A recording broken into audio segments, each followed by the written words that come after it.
Okay, what about Muslim attitudes towards gambling? Well, what is gambling? Well, it's a game which is doing something which involves chance, where the outcome is not definitely known, but you will possibly get some money. There are many reasons why people do it. It's fun, it's excitement, it's social, because you're going out with people, often linked to hobbies like horse racing and sport, but it can become addictive. So once you're addicted, that's when you're in trouble. Now, addiction to gambling can lead to many problems, which includes serious debt, depression, stress, losing your job, becoming homeless. And many people have become homeless as a result of gambling. If you look at a few of the gambling shops around Peckham, look who's around there. Not everyone is like you might have relatives, we all have relatives and friends who will go down to those gambling shops and be perfectly normal people.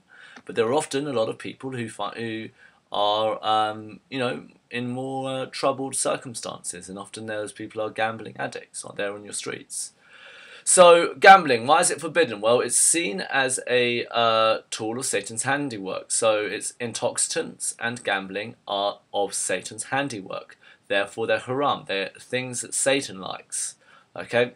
Furthermore, in root, the root word of gambling means easy money without effort. So Islam teaches that money should be earned, not wasted. So don't squander your wealth. Squander not your wealth. If I'm wasting my money on a bit of gambling, then I'm really squandering my wealth.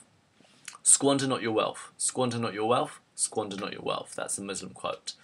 Gambling makes a person dependent on luck, and that gives them no security. If money is won at the expense of someone else's loss, that's also seen to be wrong, because I am contributing money to a society, to a business that itself causes problems for other people.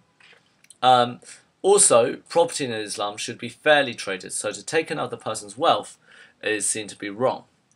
Obviously, it has bitter effects on society. Let not your hand lead to your destruction. Let not your hand, that's me throwing dice to gamble, lead to my destruction, my gambling addiction. So anything that's addictive is your hand leading to your destruction.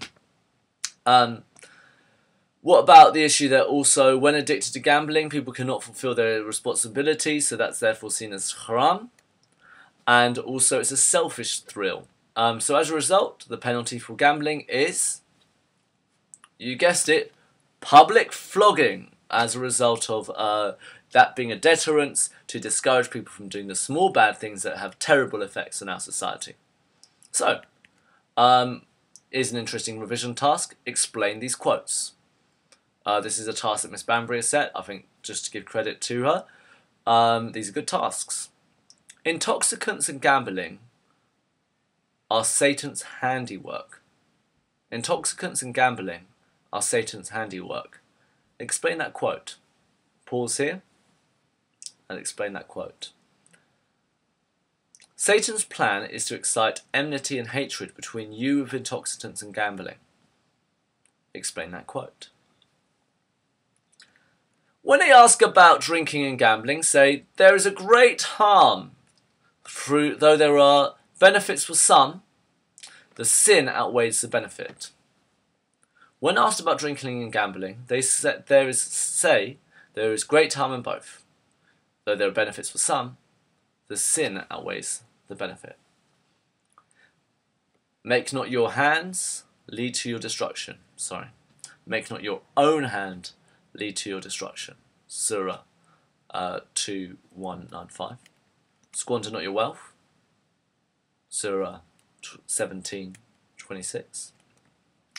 No one eats better food than that which they have earned by their own labours. That's a hadith. Have a go at interpreting that one. No one eats better food than that which they have earned by their own labours. Man can have nothing but for what he struggles for. Surah 53:39.